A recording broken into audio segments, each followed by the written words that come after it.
Selection oriented preparation के बारे में मैं बताऊंगा कि कैसे 3 महीने में आप सिलेक्शन ले सकते हैं। आप सब जानते हैं कि मैंने खुद एसएससी सीजीएल को 5 बार क्रैक किया है। प्री में 175 हाईएस्ट स्कोर किया है, मैथ्स में 197.5 स्कोर किया है, टॉप पोस्ट AAU की ली है, जीएसटी इंस्पेक्टर, 5 बार अलग अलग पोस्ट, डिविजनल अकाउंटेंट, इन सब पे मैं सेलेक्ट हुआ हूँ। बताना इसलिए पड़ता है अब क्योंकि कई लोगों को लगता नहीं है, जो लोग नए आए हैं वो हमें जानते नहीं है, इसलिए ये बात बताना जरूरी हो जाती है। तो मैं बेहतर तरीके से जानता हूँ कि सिलेक्शन ओरिएंटेड प्रिपरेशन क्या होती है, क्योंकि मैंने फर्स्ट अटेम्प्ट में ही सिलेक्शन ले लिया था, मुझे दूसरे अटेम्प्ट की जरूरत नहीं पड़ी थी। फर्स्ट में ही पहली बार प्री दिया, पहली बार मेंस दिया और सिलेक्शन हो गया। सीजीएल मेंस 2024, 90 दिन बचे हुए हैं। क्या हमारी प्लानिंग होनी चाहिए, क्या हमारी स्ट्रेटेजी होनी चाहिए, एक एक चीज पे हम बात करेंगे, ठीक है। तो आप देखेंगे कि जी फैक्टर मैंने लिखा हुआ है यहाँ पे। कई लोग ना कट ऑफ बहुत लाते हैं। मैं कल शाम को 7 बजे कट ऑफ पे सेशन कर रहा हूँ, तो कट ऑफ पे मैं बात उसी वक्त करूंगा। अभी बस इतनी सी बात बता रहा हूँ कि फैक्टर जो कट ऑफ को अफेक्ट करते हैं वो vacancy, difficulty level, number of candidate, normalisation, ये सब करता है। आपको पता होगा कि इस बार नंबर ऑफ वैकेंसी थोड़ी सी ज्यादा है, तो कट ऑफ कम रहने के चांसेस हैं। यानी अभी जैसे CHSL का एग्जाम आया तो बच्चों ने कहा कि कट ऑफ बहुत हाई गई है, 170 गई, पता नहीं कितनी। तो आप ये भी समझो कि CHSL के एग्जाम में 3712 वैकेंसी थी और सारे CGL वाले CHSL देते हैं, तो कट ऑफ का हाई जाना तय था पहले से ही। बट CGL में ऐसा नहीं है, क्योंकि CGL में 17,727 वैकेंसी तो इन्होंने बताई है ही। तो मोटा मोटा मान के चलो कि कट ऑफ 120 और 130 के बीच में 17,727 जी, ठीक है। तो कट ऑफ पे अभी ज्यादा ना सोचते हुए कि ये मान के चलते हैं 120 130 वाले बच्चे का सिलेक्शन हो जाएगा। आगे बढ़ते हैं। मैंने कहा कि देखिए एक चीज यहाँ पे लिखी हुई है कि कौन सी चीज ऐसी हैं जो आपको एनर्जी देती हैं और कौन सी चीज ऐसी हैं जो आपकी एनर्जी ड्रेन करती हैं। कौन सी चीजें जिससे आप कॉन्फिडेंट रहोगे। जैसे मैक्सिमम बच्चों का डाउट ये रहता है, मैं स्ट्रेटेजी शुरू करने से पहले बताना चाहता हूँ कि सर हमें कॉन्फिडेंस नहीं आता, हम बहुत टेंशन में रहते हैं, स्ट्रेसफुल। तो देखिए क्या क्या है। जब हम नई चीजें सीखने की कोशिश करते हैं, मान लेते हैं कि कोई चैप्टर आपने पहले से छोड़ा हुआ है, प्रोबेबिलिटी आपको नहीं आती, आप मेरे साथ 2 दिन प्रोबेबिलिटी सीख के देखिए, आप कॉन्फिडेंट फील करेंगे कि आपने नई चीजें सीखी हैं। तो कॉन्फिडेंस आता कैसे है? नई चीजें सीखने से कॉन्फिडेंस आता है। कोई सवाल आप बहुत लंबे तरीके से करते थे, आपने उसको सिंप्लीफाई कर लिया प्रैक्टिस कर करके, आपको लगेगा कॉन्फिडेंस आएगा। तो जब हम चीजों को सिंप्लीफाई करते हैं कॉन्फिडेंस आता है, हम नई चीजें सीखते हैं कॉन्फिडेंस आता है, हम पॉजिटिव सोचते हैं लोगों के बारे में कॉन्फिडेंस आता है, हम हेल्थी खाना खाते हैं तो कॉन्फिडेंट रहते हैं, हम मेडिटेशन करते हैं तो कॉन्फिडेंट रहते हैं, हम सनलाइट, आज ये दौर हो गया है कि बच्चे दिन में 2 बजे जगते हैं और फिर रूम में ही पड़े रहते हैं अंधेरे में, दिल्ली में 20 गज के कमरे में सनलाइट ही नहीं देख रहे। अगर आप सनलाइट देखोगे, सनलाइट को फील करोगे, कब दिन कब रात है, तो आप कॉन्फिडेंट रहोगे। आप नेचर को फील करोगे, बारिश हो रही है, बारिश की बूंदों को देख रहे हैं तो आप कॉन्फिडेंट फील करोगे। म्यूजिक सुन रहे हैं आप, अच्छे गाने सुनिए, उड़ जा काले कौवे, ठीक है, तो आपको कॉन्फिडेंट फील होगा। लेकिन अगर आप कौन से सुनेंगे, हुस्न की रात, आंखों से मजा लीजिए। अगर आप प्रॉपर स्लीप लेते हो 8 से 10 घंटे की, देखिए आज स्लीप एक बहुत बड़ा फैक्टर है।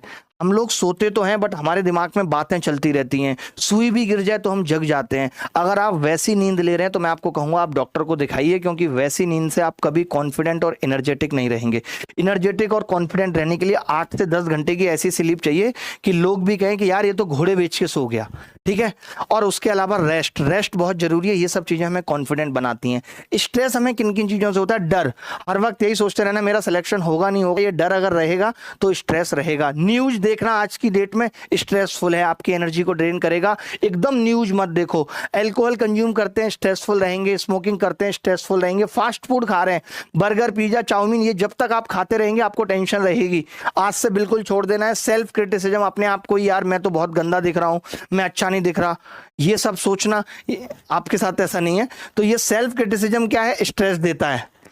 ओवरलोड, बहुत ज्यादा काम कर रहे हैं सो ही नहीं रहे, औकात से ज्यादा पढ़ाई करने की कोशिश कर रहे हैं, तो ये सब भी क्या देगा? स्ट्रेस देगा। लैक ऑफ स्लीप, सोना नहीं, 3-3 4-4 घंटे सो के अपने आप को दिखाना मैं तो कम सोता हूं, ये सब चीजें स्ट्रेस देंगी। प्रोक्रेस्टिनेशन, कोई चीज आज करने का सोचा था अब कल करूंगा, कल पे टाल दिया, कल कभी आता नहीं है तो स्ट्रेस होगा। सोशल नेटवर्क, बहुत सारे दोस्त बना रखे हैं, फेसबुक पे नई नई लड़कियों को मैसेज कर रहे हैं, 2-2 3-3 घंटे इंस्टाग्राम पे बिता रहे हैं, तो ये सब चीजें क्या है? स्ट्रेस देंगी। नेगेटिव थिंकिंग, दूसरे के बारे में गलत सोचना, हमेशा नेगेटिव रहना, ये सब स्ट्रेस देगा।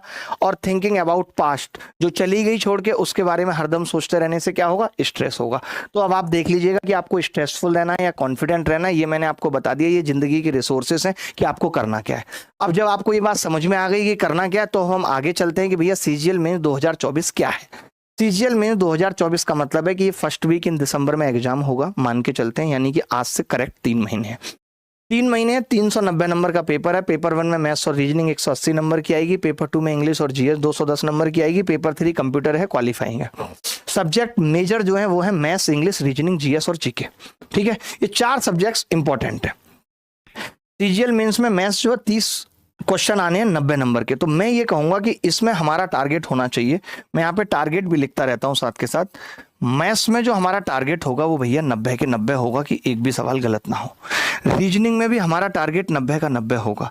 इंग्लिश में हमारा टारगेट हम 135 ही लेके चलेंगे, टारगेट में कोई बुराई नहीं है।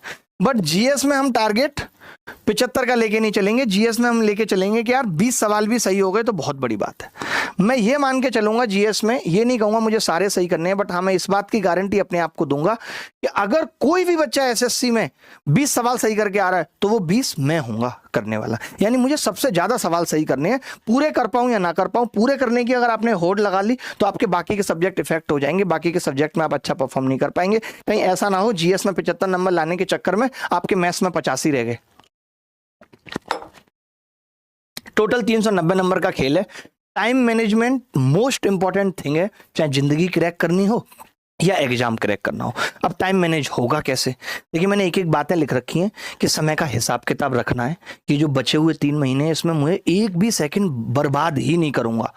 सबसे जरूरी काम सबसे पहले करना है, जो काम आपके बिना हो सकते हैं उन्हें किसी और को दे देना है। यानी घर का कोई काम नहीं करना, घर के रिचार्ज से लेकर के कुछ भी। अभी ये कह देना है कि 3 महीने मम्मी मैं कोई काम नहीं करूंगा, ये 3 महीने मेरी जिंदगी के सबसे क्रूशियल हैं, मैं इन 3 महीने में सारे काम छोड़ के सिर्फ पढ़ाई करूंगा। अपना प्राइम टाइम पता करना है, बड़ी इंपॉर्टेंट बात है कि जैसे कई लोगों का प्राइम टाइम अलग अलग होता है, लेकिन मैं इस पे भी एक बात कहना चाहता हूं। जैसे कई लोग कहते हैं कि मेरा प्राइम टाइम शाम को 6 बजे से शुरू होता है। आप बहुत सारे लोगों को देखेंगे आजकल के, स्पेशली यूथ की बात कर रहा हूं, यहाँ पे भी 2 यूथ बैठे हैं। इन लोगों का जो प्राइम टाइम है ना, जेन जी लोग जो हैं ये, इनका 4 बजे शुरू होता है। ये वो है TTYL TYSM वाले, कि इनको 4 बजे के बाद एनर्जी आती है। 12 बजे सो के जगते हैं, 2 बजे तक आंखें मीटते हैं, फिर 4 बजे इनकी एनर्जी आती है और रात को 12 बजे तक हाई एनर्जी रहती है। ये इनका प्राइम टाइम है। बट क्या ये एसएससी का प्राइम टाइम है? क्या एसएससी आपके प्राइम टाइम के हिसाब से एग्जाम लेगी? तो मैं ये कहता हूं कि आपको अपना प्राइम टाइम भी एसएससी के हिसाब से सेट करना पड़ेगा। आपको एनर्जेटिक सुबह 10 बजे से शाम को 6 बजे तक रहना पड़ेगा, क्योंकि उसी बीच में आपका एग्जाम होगा। और ये एक दिन में नहीं होगा, इसके लिए महीनों लगेंगे। अभी से अगर आप टाइम पे सोने की आदत डालेंगे तो समझिए कि आप एसएससी के टाइम तक अपनी बायोलॉजिकल क्लॉक ठीक तरीके से सेट कर पाएंगे। टाइम टेबल बनाना है फ्लेक्सिबल डेली बेसिस पे कि भैया आज मैं इतनी चीजें खत्म करूंगा। ठीक है, सैक्रिफाइस मैंने लिखा है कि जब भी जीवन में कुछ अच्छा पाना हो, अचीव करना हो, तो कुछ सैक्रिफाइसेस करने पड़ते हैं। अगर आप चाहते हैं कि 3 महीने के बाद आपका पेपर अच्छा हो और आप सबको चिल्ला के कहें कि इस बार तो मैं सीजीएल निकाल दूंगा, तो उसके लिए अभी आपको मुन्ना भैया की सीरीज, गुड्डू भैया की सीरीज, ये सब छोड़नी पड़ेंगी। सब कुछ छोड़ के सिर्फ तैयारी पे फोकस करना पड़ेगा। 8वां सेव टाइम, वक्त चुराना पड़ता है। हर एक छोटी से छोटी चीज से आपको वक्त निकालना पड़ेगा। कई लड़के क्या करते हैं, पहले फ्रेश होने चले गए, फिर वॉशरूम से बाहर आ गए, फिर नाश्ता वास्ता कर लिया, फिर मंजन किया बाद में, और फिर उसके बाद नहा रहे हैं। आपको ये सोचना पड़ेगा कि मैं 3 से 5 मिनट दूंगा इन तीनों चीज़ों को, फ्रेश होने से लेकर के नहाने को, और एक ही बार वॉशरूम में घुसूंगा और बाहर निकल के आ जाऊंगा, बार बार नहीं जाऊंगा। इससे भी आपके 4-5 मिनट बचेंगे। ये मैंने एक एग्जाम्पल लिया। ऐसे आपको छोटी छोटी चीज़ों से वक्त निकालना पड़ेगा। मोबाइल पर अगर आप ज़्यादा वक्त दे रहे हैं, उससे 1 घंटे बात कर रहे हैं, तो अभी आपको उस बात को भी 15 मिनट करना पड़ेगा। ठीक है, कल का प्लान आज सोने से पहले बनाना पड़ेगा कि कल मुझे क्या करना है। जल्दी सोना, जल्दी जगना सबसे जरूरी है। अगर आप एक्सरसाइज नहीं कर रहे हैं तो आप समझ लीजिए, कई लोगों को लगता है कि अभी मेरा बहुत इंपॉर्टेंट टाइम है, मैं कुछ नहीं करूंगा। ऐसा नहीं है। देखिए, अगर आपको अपनी इफिशियंसी बढ़ानी है, कई बार तो आप 4 घंटे में उतना नहीं पढ़ पाते जितना 2 घंटे में पढ़ लेते हैं। सारा गेम इफिशियंसी का है। अगर सारा गेम इफिशियंसी का है तो आपको 10 मिनट रनिंग और 10 मिनट मेडिटेशन मस्ट है, करना ही करना है। हर आदमी को करना है। मैं भी करके आता हूं तो यहाँ पे ठीक तरीके से बोल पाता हूं। अगर ना करूं मेडिटेशन, ना दौड़ूं 10 मिनट, तो मेरे लिए भी मुश्किल होगा आपको पढ़ाना। छोटे छोटे ब्रेक लेने हैं, टी ब्रेक ले लो, चाय बना ली बीच में, खुद से चाय पी ली बना के, रिलैक्स हो जाएगा इस सबसे माइंड। और stop watching reels and shorts तो बिल्कुल ही खत्म कर देने हैं कि अभी इनकी तो कोई जरूरत नहीं है। आगे बढ़ते हैं। Stress is only due to time waste. मैंने फिर क्लियर बात कह रहा हूं, बार बार एक ही बात कह रहा हूं कि टाइम वेस्ट करने से स्ट्रेस बढ़ता है। टाइम, जैसे मेरी क्लास 11 बजे थी, 9 मिनट लेट हुई तो मेरा ये जो टाइम खराब हुआ इससे मुझे भी स्ट्रेस बढ़ा। जब भी आप टाइम वेस्ट करेंगे आपका स्ट्रेस बढ़ेगा। तो टाइम वेस्ट बिल्कुल नहीं करना है आपको। टाइम किसी भी हालात में मैनेज करना सीखना पड़ेगा अगर आप जीवन में रिलैक्स रहना चाहते हैं तो। ये picture is a worth 1000 word biggest motivation. मैंने मोटिवेशन के लिए सिर्फ एक ही इमेज लेके आया हूं कि जब रेलवे की या किसी चीज की वैकेंसी आती है तो कैसे बच्चे रेलवे ट्रैक पे लाइन से खड़े रहते हैं। क्या तुम इस भीड़ में और कितने साल तक खड़े रहना चाहते हो? और माँ बाप को भी कितनी चिंता होती है, बच्चा पेपर देने गया, इतनी भीड़ भाड़, इतनी मुश्किल से पेपर सेंटर तक पहुंचना। अब इस संघर्ष के साथ और कितना जीवन चलाओगे, ये अब आप सोच लेना। इससे बड़ा मोटिवेशन मेरे पास कुछ नहीं था। अब मैंने बच्चों को ना 3 पार्ट में डिवाइड कर दिया है। एक वो बच्चे टियर 1 के मार्क्स जिनके 125 से 150 नंबर आ रहे हैं, भाई देख लो आप भी। एक वो बच्चे जिनके 125 से 150 नंबर आ रहे हैं, एक वो जिनके 150 से 170 आ रहे हैं, एक वो जिनके 170 से प्लस आ रहे हैं। तो मैंने क्या कहा है भाई साहब इनको, मैंने कहा है जिनके 125 से 150 आ रहे हैं उनको तो लाइव क्लास देखनी पड़ेगी, चाहे यूट्यूब पे देखें चाहे किसी की ऐप पे देखें, कोई कोर्स खरीदना पड़ेगा। और जिन बच्चों के 150 से 170 आ रहे हैं ये रिकॉर्डेड क्लास देख सकते हैं 2x की स्पीड पे अगर इनको रैंक लेके आनी है तो। और लेवल 3 जिनके 170 प्लस आ रहे हैं, मैं ये मान के चल रहा हूँ ये सिलेबस कई बार खत्म कर चुके हैं, इनको किसी क्लास देखने की जरूरत नहीं है। ये सही किया हमने इनको डिवाइड कर दिया कि भैया अगर आपके नंबर इतने आ रहे हैं तो आप कोर्स खरीदो, लाइव क्लास देखो। आपके नंबर अगर इतने आ रहे हैं तो आप कोई रिकॉर्डेड कोर्स खरीद लो। आपको लगता है या लाइव क्लास कोर्स भी खरीद लिया तो उसको रिकॉर्डेड फॉर्म में देखो। और अगर आपके 170 प्लस आ रहे हैं तो आपको कोई क्लास करने की जरूरत नहीं है, बेस्ट है ये। देख रहे हैं तो वो कितने नहीं देंगे, उनको 20 मॉक देने हैं केवल फुल। और जिन बच्चों के लेवल 2 है इनको 40 मॉक देने हैं फुल। और ये जो लेवल 3 वाले हैं इनको 60 मॉक देने हैं फुल। ये मैंने फुल मॉक की बात की है। इन बच्चों को सेक्शनल मॉक भी देने हैं, चैप्टर खत्म होने के बाद भी मॉक देने हैं। इनको सेक्शनल मॉक देने की जरूरत नहीं है, इनको सेक्शनल मॉक देने की जरूरत नहीं है। अगर ये 60 के बजाय और 20-80 मॉक भी दे देते हैं तो भी अच्छी बात है, कोई क्लास करनी नहीं है, इनको बस मॉक देने हैं। आज मॉक दिया, कल रिवीजन किया, परसों मॉक दिया, फिर रिवीजन किया, ऐसे इनको मॉक देने। सही लिखा है सारी बातें। इनको डेली 12 घंटे स्टडी करनी पड़ेगी, यानी इनको डेली 12 घंटे सिलेबस खत्म करने पे फोकस करना पड़ेगा, सिलेबस पढ़ना पड़ेगा इनको डेली 9 घंटे पढ़ना पड़ेगा जिसमें रिवीजन भी है। और इनको डेली 6 घंटे पढ़ना है क्योंकि ये तो मॉक देने में टाइम लगाएंगे। तो सब क्लियर लिख दिया एकदम। इनका टारगेट सिर्फ जॉब लेना होना चाहिए कि किसी तरीके से जॉब मिल जाए। और इनका टारगेट होना चाहिए ग्रुप बी जॉब लूंगा, इनकम टैक्स इंस्पेक्टर, भले ही कहीं मिले। और इनका होना चाहिए भैया रैंक लेके आनी है, मनचाही पोस्ट लूंगा मनचाही क्षेत्र में। ये वो बच्चे हैं। तो मैं आप देख लेना आप किस कैटेगरी में आ रहे हो, लेवल 1, लेवल 2, लेवल 3। बट एक चीज मैं और भी कह रहा हूं कि अगर ये बच्चे भी मेहनत करें, बहुत मेहनत करें, दिन रात 12 घंटे पढ़ें, तो ये भी लेवल 1 से लेवल 2 में आ सकते हैं। कोई बड़ी बात नहीं है। मैं वजह बताता हूं क्यों, क्योंकि इन मार्क्स का जोड़ नहीं है कुछ। ऐसा तो है नहीं कि ये जुड़ेंगे। और जब ये जुड़ेंगे नहीं तो आप यहां से यहां, यहां से यहां भी शिफ्ट हो सकते हैं। वो आपकी मेहनत पे डिपेंड करेगा।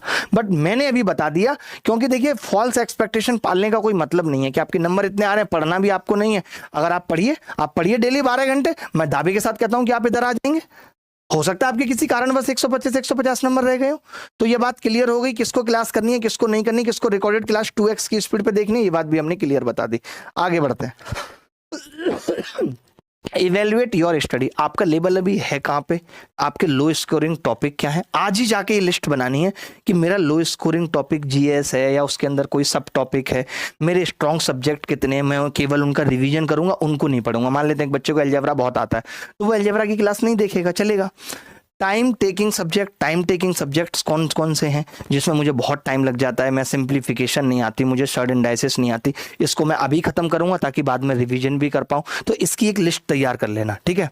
डिवाइड द कंटेंट को डिवाइड करना है कि भैया सिलेबस देखो, just finish the syllabus is like learning licence to drive a car.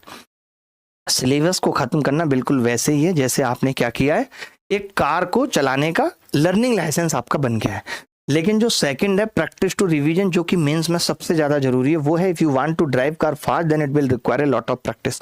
वो जो स्पीड आप कहते हो कि स्पीड नहीं आ रही है, वो प्रैक्टिस से आती है। आप एक्यूरेसी के पीछे भाग रहे हो, लेकिन वो तभी आएगी एक्यूरेसी और स्पीड जब आप बहुत प्रैक्टिस करोगे। तो पहले चीजों को सीखना पड़ेगा, सीखने के बाद प्रैक्टिस करेंगे, रिवीजन करेंगे, तो अपने आप स्पीड भी आएगी और एक्यूरेसी भी आएगी। 3 थिंग्स हैं। सिलेबस, आप देखो मेंस में इतना वक्त नहीं बचा कि आप जीएस है, इसको भी वीडियो से देख के खत्म कर रहे हो, या तो आप 2x की स्पीड पे देखो, या फिर आप ऐसा कर सकते हो कि जो आपने प्री में नोट्स बनाए थे सिर्फ उसी से सिलेबस खत्म किया जाए। स्पेशली जीएस की बात कर रहा हूं मैं। जीएस और वोकैब की अगर मैं बात करूं तो मैं ये कह सकता हूं, अगर आप नोट से खत्म करोगे तो ज्यादा बेहतर है। और टेस्ट तो मैंने बताया ही कि इवेल्युएट करने के लिए सबसे जरूरी है प्रैक्टिस विदाउट सीइंग नोट्स। जैसे बच्चे क्या करते हैं जनरली प्रैक्टिस में कि वो अपना कॉपी खोली और बस उन्हीं सवालों को लगाया, नीचे सॉल्यूशन देख ले। नहीं, प्रैक्टिस का मतलब नोट्स अलग उठा के रख देने हैं, और कोई भी एक किताब जिसके अंदर सिर्फ क्वेश्चन है, कोई भी एक ऐसी पीडीएफ जिसके अंदर क्वेश्चन और आंसर है, उससे प्रैक्टिस करनी है अगर सिलेक्शन तक पहुंचना है तो। ये बात क्लियर हो गई? एक एक करके हर बात बता देंगे। 6 स्टेप्स टू क्रैक जॉब। पहली स्टेप तो यही होती है सिलेबस कंप्लीट। हम मान के चलते हैं जिस बच्चे ने प्री दिया और प्री निकल रहा है उसका सिलेबस कंप्लीट है, ये स्टेप बच गई। अब आपको रिवीजन स्टार्ट करना है।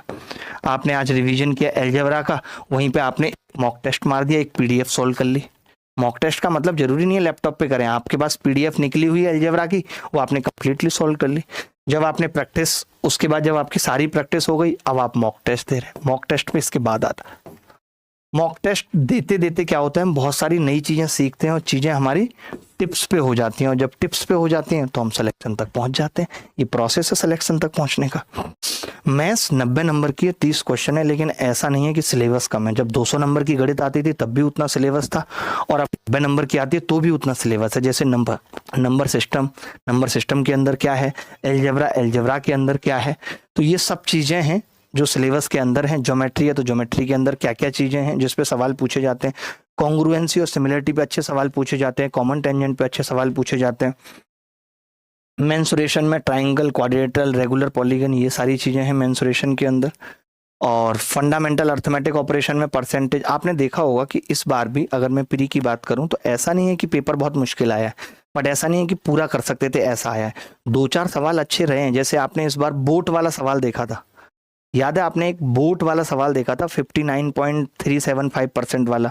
सोचिए टीचर्स लोग उस सवाल में फंस जा रहे हैं, टीचर्स लोगों से नहीं हो रहा, जबकि उनको परसेंटेज को फ्रैक्शन में बदलना भी आता है, जबकि उनको ये भी आता है कि सक्सेसिव कैसे लगाते हैं। फिर टीचर कंफ्यूज हो जा रहे हैं। तो आपको उस लेवल की तैयारी करनी है कि अगर मैंने परसेंटेज सीख लिया, मेरे पढ़ाने के तरीके में सिर्फ एक आपको यही अंतर मिलेगा कि चाहे नया सवाल आए चाहे पुराना सवाल आए, मैं जो एक बार आपको तरीका बता दूंगा उसे आप लगा पाएंगे।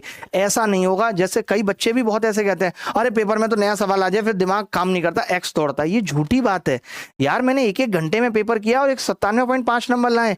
अगर आप ऐसा सोचते हैं तो आप एक बार मुझसे पढ़ के देखिए, आपको पता लग जाएगा। ऐसा नहीं है कि अगर कोई नया सवाल आ गया तो हम बेसिक तरीके पे चले जाएंगे, बिल्कुल ऐसा नहीं है। आप लाइए दुनिया का कोई भी नया सवाल मेरे सामने। आपने अंडे वाला सवाल देखा, लोगों को लगा कि यार पता नहीं अंडे वाले सवाल में क्या है, उसमें लोग सक्सेसिव नहीं लगा पाए। तो हम आपको बहुत उस तरीके की प्रैक्टिस कराएंगे कि आप नए सवाल भी कर पाए। मैक्सिमम नए सवाल ही होंगे। स्टैटिस्टिक्स और प्रोबेबिलिटी बहुत इंपॉर्टेंट है। प्रोबेबिलिटी से ये मान के चलो, आप पिछली बार भी 2 सवाल आए थे, यानी 6 नंबर प्रोबेबिलिटी के हैं। और अगर आप ये 6 नंबर कंफर्म करना चाहते हैं तो इसके लिए आपको 2 क्लास पढ़नी है। कोई इस चीज का फीस या कुछ नहीं है। एक बेसिक प्रोबेबिलिटी और एक भैया एडवांस प्रोबेबिलिटी, क्योंकि पिछली बार भी एडवांस प्रोबेबिलिटी पे सवाल आया था। अगर आप ये दोनों क्लास समझना चाहते हो, देखना चाहते हो, अपने 6 नंबर पक्के करना चाहते हो, तो आप मान के चलो कि आपको 30 सितंबर को एक क्लास देखनी है बेसिक प्रोबेबिलिटी की, अभिनय मैथ्स यूट्यूब चैनल पे होगी।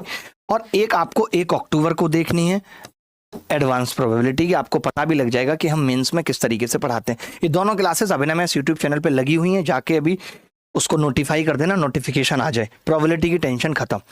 अच्छा, मैथ्स के अंदर खाली सिलेबस खत्म करने से बात नहीं बनेगी। जब हम सवाल पढ़ाते हैं, प्रैक्टिस कराते हैं बच्चों की, हम इस बार भी ऐसा करेंगे कि प्रैक्टिस सेशंस रखेंगे काफी सारे।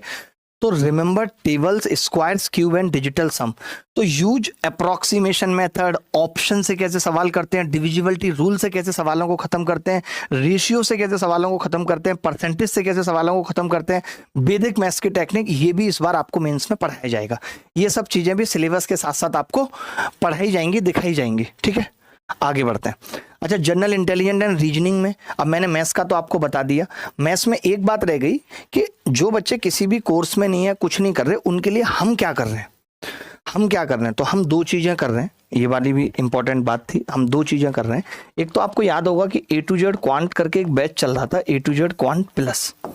ए टू जेड क्वांट तो अब अभिनय मैथ्स ऐप पे मिलेगा। A to Z quant plus चल रहा था, एक बैच चल रहा था जिसके अंदर मैंने टाइम एंड वर्क पढ़ाया था और बच्चों ने बहुत एंजॉय भी किया था उस टाइम एंड वर्क को। तो एक तो मैं इसको रिज्यूम करूंगा, तो अगर किसी बच्चे को कोई टॉपिक नहीं आता है तो वो लाइव यहाँ के पढ़ सकता है लाइव। एक चीज आपको मुझे बतानी है कि जो मैं ये कह रहा हूं, ये टॉप नॉच 30 सीरीज जो मैंने चलाई है, ये आपको पसंद आ रही है तो मैं इसे कंटिन्यू करूंगा। टॉप नॉच 30 क्वेश्चंस वाली जो सीरीज है, अगर आपको ये पसंद आ रही है तो मैं इसे कंटिन्यू करूंगा, नहीं तो नहीं। तो आपको बस एक बात बतानी है इसमें कि मैं इसे रिकॉर्डेड रखूं या लाइव रखूं। पहले तो कंटिन्यू करनी है, नहीं कमेंट करके बता दीजिएगा बाद में, नीचे मैं कमेंट देख लूंगा, लाइव चैट के कमेंट तो नहीं देख पाऊंगा। ये रिकॉर्डेड रखनी है लाइव, ये दो चीजें आपको अभिनय मैथ्स यूट्यूब चैनल पे मिलेंगी। एक तो ये जो बैच चल रहा था इसको कंटिन्यू करेंगे, इसमें मैं आपको स्टैटिस्टिक्स पढ़ा दूंगा या और भी टॉपिक्स हैं जो आपको लगेंगे मुश्किल वो पढ़ा दूंगा। और एक टॉप नॉच 30 क्वेश्चन वाली सीरीज आपको पसंद आ रही है, आपके लिए जरूरी है, तो हम बेस्ट क्वेश्चन जो मुश्किल सवाल फंस सकते हैं, जिनमें नानी विल बी रिमेंबर्ड होगी, नानी याद आ जाएगी, वो करेंगे। ठीक है, चलिए अब बात आ जाती है रीजनिंग की। तो रीजनिंग के लिए भी आपको पता होगा हमारे पास परवेज आलम सर हैं जो रीजनिंग की प्रैक्टिस भी करा रहे हैं, टॉप नॉच क्वेश्चन। तो ये टॉप नॉच क्वेश्चन की प्रैक्टिस कराएंगे। और अभी क्या है, रीजनिंग भी ऐसी आ रही है कि 90 में 90 नंबर लाना थोड़ा मुश्किल है, क्योंकि बहुत सारे ऐसे ट्रिक्स हैं जो आपको नहीं आते हैं। तो हमारे टीचर्स ये कोशिश करते हैं कि आपको हर तरीके के ट्रिक्स बताएं। बट रीजनिंग में कोई सिलेबस खत्म करने की जरूरत नहीं है, ओनली गेम प्रैक्टिस का है, ओनली प्रैक्टिस जितनी ज्यादा कर सकते हैं। Practice, learning new tricks. हमारा दूसरा चैनल है एसएससी अभिनय मैथ्स, उस पे मेंस की क्लासेस चलेंगी, चाहे 10 बच्चे देखें, चाहे 400 बच्चे देखें, चाहे 500 बच्चे देखें, बट वो टॉप नॉच क्वेश्चन जो मुश्किल सवाल हैं, देखिए इस 90 में या 30 क्वेश्चन में 25 हर कोई कर लेगा। जो 5 क्वेश्चन की लड़ाई है वो हम आपकी यूट्यूब पे शॉर्ट कर देंगे टॉप नॉच क्वेश्चन के थ्रू। ठीक है, रीजनिंग में इससे ज्यादा कुछ करने की जरूरत नहीं है। बाकी आपको बेस्ट पीडीएफ्स देते रहेंगे प्रैक्टिस के लिए, बेस्ट पीडीएफ्स फॉर प्रैक्टिस, और कुछ इसके अलावा करने की जरूरत नहीं है। कोई बच्चा ऐसा जिसको रीजनिंग पढ़ना है, प्रैक्टिस करनी है, तो वो खाली रीजनिंग का भी परवेज सर का बैच ले सकता है। उसकी भी सबकी फीस हमने आपको बताई कि आधी कर दी आपके लिए। इंग्लिश 135 मार्क्स की सबसे इंपॉर्टेंट है, टारगेट भी पूरा रखना है। जैसे मैं कुछ चीजें लिख के लाया हूं, जैसे एक्टिव पैसिव है, इसमें एक भी नंबर नहीं कटना चाहिए। डायरेक्ट इनडायरेक्ट एक भी नंबर नहीं कटना चाहिए। वन वर्ड इतने याद होने चाहिए, एक भी नंबर नहीं कटना चाहिए। ईडियम फ्रेजेज में एक भी नंबर नहीं कटना चाहिए। होमो उसमें एक भी नंबर नहीं कटना चाहिए। ये सब चीजें वो हैं जिनमें एक भी नंबर नहीं कटना चाहिए। एरर, ग्रामर इतनी अच्छी आई कि एक भी नंबर ना कटे। आपको पता होगा अंकुल सर हमारे यहाँ इंग्लिश पढ़ाते हैं और इंग्लिश के बाकी में बहुत बेताज बात है, हर बच्चा उन्हें समझ भी नहीं पाता, लेकिन जो समझ लेता है वो 135 में 135 नंबर लेके आता है। तो अब आप देख लो कि अगर आपने थोड़ी सी कोशिश उनको समझने में कर ली तो आपके 135 में 135 नंबर आएंगे। उनको भी कल हमने रिक्वेस्ट किया कि आप यूट्यूब पे बच्चों के लिए वो टॉप नॉच क्वेश्चन एडवर्ब के क्या हैं ऐसे जिनमें बच्चों को डाउट रहता है, जो कंट्रोवर्सियल है कि गलत हो सकते हैं, उसका उत्तर सही नहीं पता होता, इन सब चीज़ों पर इंग्लिश वाले सर भी फोकस करेंगे। आपको कंप्लीट ग्रामर पढ़नी है, क्योंकि हमारे मेन्स बैच में भी 2 टीचर पढ़ा रहे हैं। एक टीचर वोकैब और आरसी पढ़ा रही हैं मैडम है, और एक टीचर कंप्लीट ग्रामर पढ़ाएंगे। आगे बढ़ते हैं। इंग्लिश की बात बता दी, ये चीजें इंग्लिश में मेन है। अच्छा, जैसे मैंने जीएस की बात की 75 नंबर में, तो मैं ये कहूंगा कि जीएस में जैसे हमने मान लेते स्पोर्ट बेस्ड क्वेश्चन पढ़ लिए, मुझे पता है इससे एक सवाल फंस सकता है। मैंने क्या किया, गवर्नमेंट की स्कीम देख ली, मुझे पता है इससे एक सवाल फंस सकता है। तो पहले आप ऐसी चीजें पढ़ो जिनसे कंफर्म है कि एक एक सवाल फंसेगा। जैसे जो लोग न्यूज में हैं, ये बहुत ज्यादा नहीं, 3-4 पन्ने के नोट्स होंगे, इससे एक सवाल फंस सकता है। बुक्स और ऑथर 3-4 पन्ने के नोट्स हैं, इससे एक सवाल फंस सकता है। मिनिस्टर्स का पोर्टफोलियो, कौन सा मिनिस्टर किस चीज का, इससे एक सवाल फंस सकता है। अवार्ड और प्राइजेस से एक सवाल फंस सकता है। टेम्पल से एक सवाल फंस सकता है। इंपॉर्टेंट डेज जैसे विश्व पर्यावरण दिवस 5 जून को मनाया जाता है, फेस्टिवल्स, ये सब जो चीजें हैं जिनसे एक एक सवाल फंस सकता है कि गवर्नर कौन किस राज्य का है, जो अभी बदला है या नया आया है, इस पे सवाल पूछा जाता है।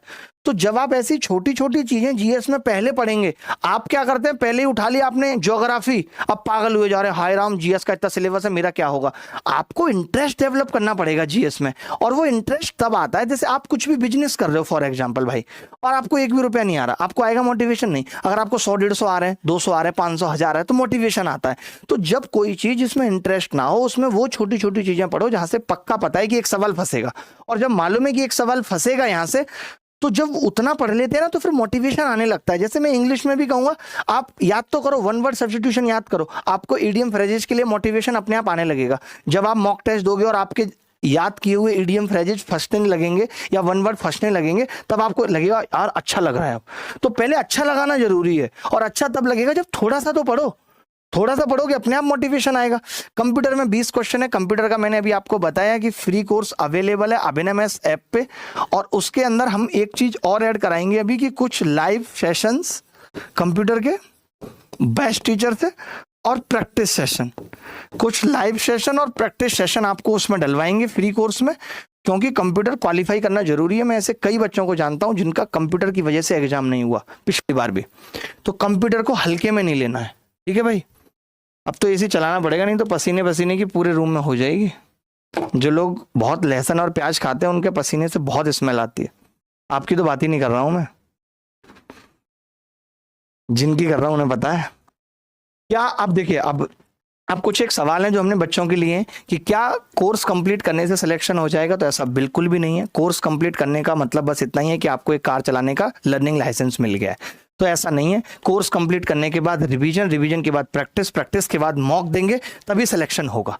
प्रैक्टिस टू रिवीजन पाथ है स्पीड टू एक्यूरेसी का। अगर आप प्रैक्टिस से रिवीजन, प्रैक्टिस ये सब करेंगे तो आपकी स्पीड बढ़ेगी, एक्यूरेसी आएगी, ये बात लिखी हुई है। इसके अलावा मैंने लिखा हुआ है रोल ऑफ PYQ। जैसे कई लोगों को ये लगता है कि PYQS कर लो बस, बहुत से बच्चों को मैंने कहते हुए सुना है। देखो, PYQS करने से उस वक्त सिलेक्शन हो जाया करते थे जब कट ऑफ रहती थी 60%। अब कट ऑफ भी 90%, 80% जा रही है, तो वहाँ PYQS से बात नहीं बनेगी, क्योंकि PYQS का वेट है 60 से 70% है। 30% अच्छे सवाल और नई चीजें पेपर में पूछी जा रही हैं। तो मैं एक चीज चाहता हूं आपसे कि आप PYQS पे बिल्कुल ध्यान ना दें। जो मैं ये टॉप नॉच क्वेश्चन करा रहा हूं, मैं इसमें जितने भी डिफिकल्ट PYQS किसी भी एग्जाम में आए हैं वो सब शामिल कर लूंगा, और सिर्फ क्वेश्चन ही शामिल नहीं करूंगा, उनके शॉर्टकट मेथड कि कैसे आपको सोचना था ये सब भी बता दूंगा। तो मैथ्स के अंदर PYQS पे फोकस करने की बिल्कुल जरूरत नहीं है। जितने भी अच्छे PYQS होंगे वो मैंने अभी प्री के लिए मॉक कराए, आप अभी भी वो देख सकते हो, उस मॉक का स्टैंडर्ड देख सकते हो, आपको पता लगेगा, तो वो मॉक आप देख सकते हो।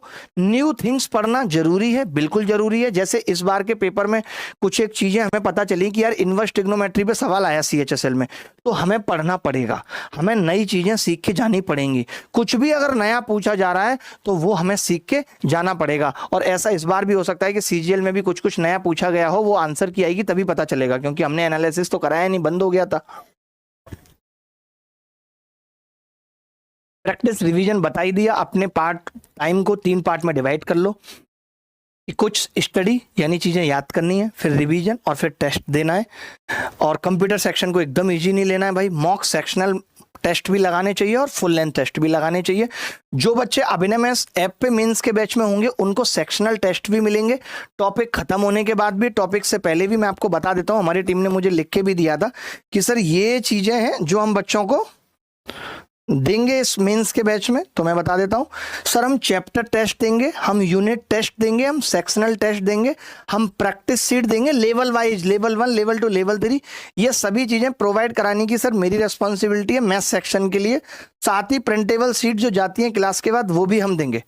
ये सब हमारी टीम ने हमें बोला है कि ये सब चीजें हम देंगे मेंस के बैच में। मेक स्टडी प्लान तो फॉलो है, टाइम टेबल बनाना पड़ेगा, डेली रूटीन, ओवरऑल रूटीन। अब 3 महीने बचे हैं तो ओवरऑल रूटीन बनाने का कोई मतलब नहीं है। अब आपको डेली ही रूटीन बनाना पड़ेगा कि मैं डेली 12 घंटे पढ़ रहा हूं तो 12 घंटे में क्या क्या पढ़ूंगा। एक ऐसा अपना डेली टाइम टेबल बना लीजिए। अपने आप को रिवार्ड देना, जैसे कभी आपको लगे कि आप मॉक में 180 नंबर ले आए तो उस दिन मैं एक मूवी देखूंगा स्त्री 2 अपनी वाली स्त्री के साथ, तो आप ऐसा कर सकते हो। ये रिवार्ड देना भी अपने आप को जरूरी होता है। ऐसे टारगेट सेट कर लो कि जिस दिन मॉक में 180 आ जाएंगे मेरे, या 390 का पेपर है 350 मॉक में आ जाएंगे, उस दिन मैं अपनी स्त्री के साथ स्त्री 2 देखने जाऊंगा। तो रिवार्ड देना भी अपने आप को जरूरी है। बुक्स कौन कौन सी पढ़नी है, नहीं पढ़नी, तो मैं कहूंगा अगर आप गणित सीखना चाहते हो तो आप गणित के लिए A to Z quant book पढ़ सकते हो। A to Z quant arithmetics सीखना चाहते हो तो। एडवांस के लिए आप एडवांस मैथ्स नोट्स पढ़ सकते हो, एडवांस मैथ्स नोट्स बाय अभिनय शर्मा। आप गूगल करेंगे आपको मिल जाएंगे ये सब नोट्स, अच्छे ऑथर है, इन्होंने अच्छा लिखा हुआ है। Bookscape.com पे भी इनकी किताबें अवेलेबल हैं, आप देख सकते हैं। YouTube अगर आप देखना चाहते हैं तो अभी आप 2 चैनल पकड़ लीजिए मेन, जिन पे हम कोशिश कर रहे हैं, एक अभिनव मैथ्स YouTube चैनल और एक SSC अभिनव मैथ्स। एक चैनल मैंने और बनाया है मैथ्स मेट्रो, उस पे भी वीडियो छोटे छोटे मैथ्स मेट्रो का मतलब ही है, पहले रेलगाड़ी होती थी, अब मेट्रो यानी फास्ट तरीके से कैसे मैथ्स सिखाएंगे। मैथ्स मेट्रो एक चैनल बनाया जिसके ऊपर मैं अच्छी चीज़ों के शॉर्ट्स और कॉन्सेप्ट वाइज वीडियो डालूंगा मैथ्स मेट्रो पे। तो ये 3 चैनल है। ऐप अगर आप कोई भी कोर्स पढ़ना चाहते हैं, फ्री कोर्स भी देखना चाहते हैं, जैसे आपने वन शॉट बैच देखा, तो आप अभिनय मैथ्स ऐप डाउनलोड कर सकते हैं। देखिए हम अच्छा कर रहे हैं इसीलिए मैं लिख पा रहा हूँ, पहले हम अच्छा नहीं करते थे तो हमने नहीं लिखी चीज़ें, लेकिन अब कर रहे हैं। तो टेलीग्राम के लिए आप अभिनय मैथ्स टेलीग्राम चैनल डाउनलोड कर लो, इसमें हम बेस्ट से बेस्ट पीडीएफ आपको प्रोवाइड कर रहे हैं।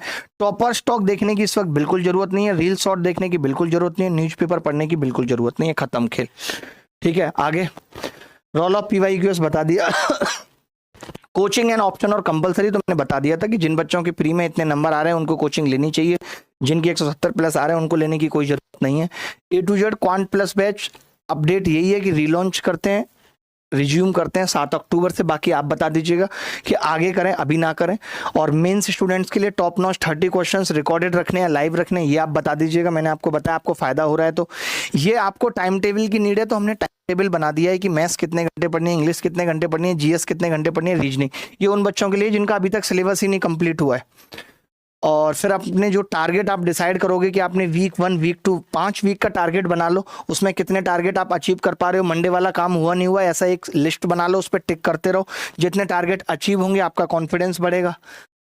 इसके अलावा मैंने यहाँ पे लिखा हुआ है कि स्लीपिंग पे बहुत ध्यान देना है, मोबाइल का स्क्रीन टाइम नोट करते रहना है कि मैं कितना टाइम मोबाइल पे दे रहा हूँ, ये सब चीज़ें।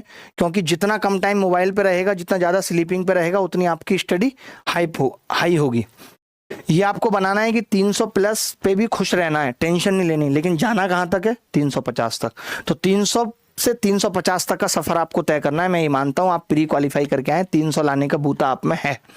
सब कुछ लिखा हुआ, don't be sad, find our mistake and work on them, not to repeat mistake, और ट्राई टू मेंटेन इट। अगर 350 आ रहे हैं तो हीरो नहीं बनना, पता चल रहा है कि अब मैं कुछ नहीं करूंगा, बस रोज मूवियां देख रहा हूं, मेरे तो 350 आ रहे हैं, उसको मेंटेन भी रखना है। ठीक है, तो चलिए आज के लिए बस इतनी सी बातें थी। अगर किसी बच्चे को और कुछ पूछना है तो वो पूछ सकता है।